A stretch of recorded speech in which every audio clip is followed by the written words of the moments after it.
Afternoon, everybody. Thank you for joining us for this post-match press conference with Pavan Ratnayake. Just a reminder, please ensure that all mobile phones are either muted or on vibrate so that nothing distorts the sound. Please ensure you've got a microphone in your hand before you ask a question. Who'd like to go first? Can we get a microphone down here, please? Imran Ahmed, Delhi Sachin from Pakistan.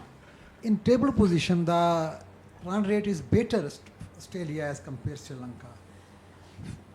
In the competition with the Australian team, who will the first of the table? What is your strategy for better run rate in remaining matches? We play for our normal team, so run rates, everyone to rotate the strikes. That's it. Wicket is today very well. We and our batting lineup always try to rotate strike. Can I ask you to come a little bit closer? You can push the whole chair.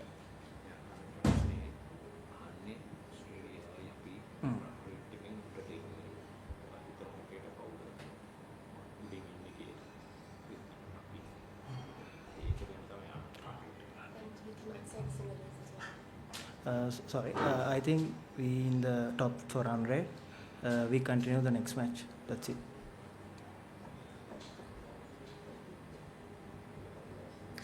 Pawan ඉස්සලා rotating strike ගැන කිව්වා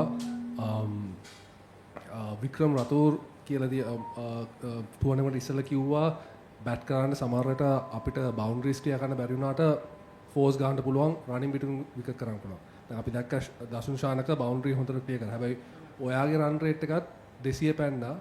හැබැයි ගොඩක් දුර සිංගල්ස් ගත්තා. මම හිතන්නේ runs 40% වගේ සිංගල්ස් වලින් ආවේ.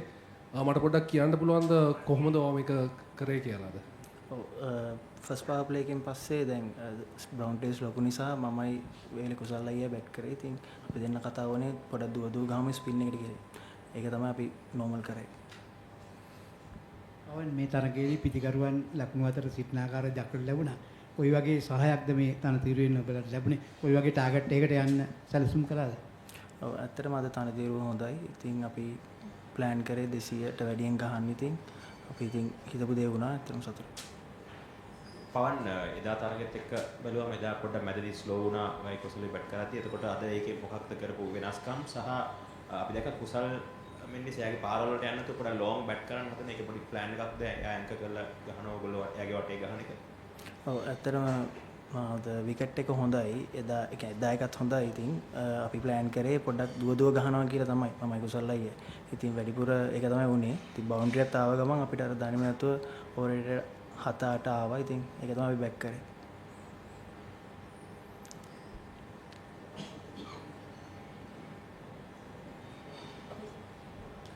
පවන් ඔයාගේ අපි ඩොමෙස්ටික් එකේ T20 ස්ටැට්ස් ගත්තොත් ඔයාගේ ස්ට්‍රයික් රේට් එක 104ක් වගේ තියෙන්නේ. හැබැයි ඔයා තාම ජාත්‍යන්තර 20 පිටට ආවා විතරයි. ඉනි තරග කිහිපයක් ක්‍රීඩා කරලා තියෙනවා. නමුත් ඔයාගේ ස්ට්‍රයික් රේට් එක ඔයා ගොඩක් උඩින් තියාගෙන බැට් කරන්න වට අවස්ථාවක් ලැබිලා තියෙනවා.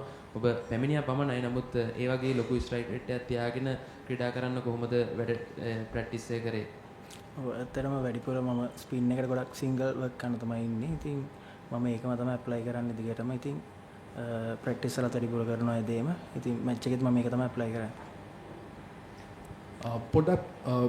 පොඩ්ඩක් කියන්න පුළුවන් දැන් අර පළවෙනි ගේම් එකේ ඔයා අවුට් වුණා අර පොඩ්ඩක් අමුතු ෂොට් එකක් ගහන්න. හැබැයි පිච් එකත් පොඩ්ඩක් අමාරුයි.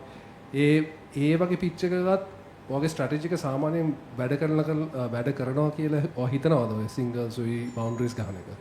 ඔව් අර එදා මැච් එකනේ මම ගිය ගාම මට ලකුණු ආවේ නැහැ. ඉතින් මම පොඩ්ඩක් එතන ස්ට්‍රගල් වුණා. ඉතින් ඒක තමයි එතන මිස්ටේක් එක. ඊට පස්සේ මම ෂොට් එක මේව කරන්න ගියා. ඉතින් මම අද මැච් එකේදී මම මේක අයින් කළා. මම නෝමල් ගේම් එක ගහන තමයි මගේ ප්ලෑන් එක තිබ්බේ. ඔය කොන්ෆිඩන්ස් එකට කොච්චරක් වෙනවද මේ වගේ ඉනින්ස් එකක් ගහනකොට? දැන් නෙක්ස්ට් මැච් එක ආයෙත් පාලනය කළේ හැබැයි ඕස්ට්‍රේලියාත් එක්ක. ඒක වෙන ඔපෝනන්ට් කෙනෙක්. හැබැයි පර්සනලි කොහොමද ඔය ඉන්නේ? ඔව් ඇත්තටම සතුටුයි. ඉතින් මම ඊළඟ මැච් එකේත් මට පුළුවන් පරිම කරන්න බලාපොරොත්තු වෙනවා. ඉතින් හොඳ දෙයක් කරන්න බලාපොරොත්තු වෙන්නේ. පවන් ගිය තරගයේදී සහ මේ තරගයේදී අපි දැක්ක පැහැදිලි වෙනසක් තමයි පිටිකරුවන්ගේ තිබුණ ලකුණු ලබා ගැනීමේ උනන්දුව නැත්නම් ඉන්ටෙන්ට් එක. මේ සම්බන්ධයෙන් ඕගොල්ලන් ගිය මැච් එක ඉවරුනාට පස්සේ මේකට කලින් මොනවාද කණ්ඩායම ඇතුලේ කතා කරේ මොනවා මේ පිටිකරුව මොනවාද කරන්න ඕන කියලා මොනවාද කතා කරේ? අපි පොඩ්ඩක් කතා කරේ රනින් බිට්වින් විකට් වැඩි කරන එක. ඉතින් මේ මැච් එකේ ඒක වුණා කියලා මම හිතනවා කලින් මැච් එකට වඩා. ඉතින් අපි ඒක තමයි වැඩිපුර ඇප්ලයි කරේ.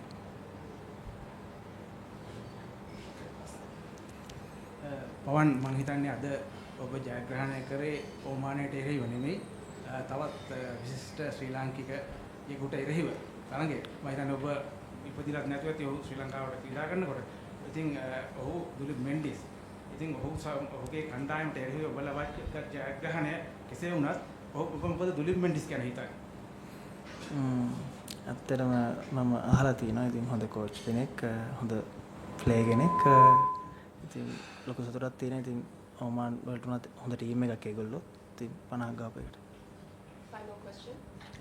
පවන් දැන් ඔබ අපි දකිනවා ඔබ එක් දින හා 20 දෙකේම හොඳ ඉනිම් වලට ගියා ටෙස්ට් වලත් ඔබ ලොන්ග් ෆෝමැට් එකේ සාමාන්‍යයෙන් ඔබ හොඳ ක්‍රීඩා කරනවා ඔබ මේ අංශ තුනෙන් මොන අංශයද වැඩිම කැමති සහ මේ ඔබ කොහොමද මේ අංශ තුන හොඳ ස්විච් කරගන්නේ පිටිකරණයට ඔබ හොඳ ස්විච් කරගෙන ක්‍රීඩා කරන්න කොහොමද කියලා අපිට දැනගන්න පුළුවන්. මම පොඩ්ඩක් විකට් එකට ගියාම පොඩ්ඩක් වෙලා ගන්නවා. ඉතින් වැඩිපුර. ඉතින් මම බලන්නේ නෝමල් මගේ ස්ට්‍රෙන්ත් එකමයි මම බැක් කරන්නේ. ඉතින් දන්න දේ. ඉතින් ඒක තමයි මම හැම වෙලේම හිතන්නේ.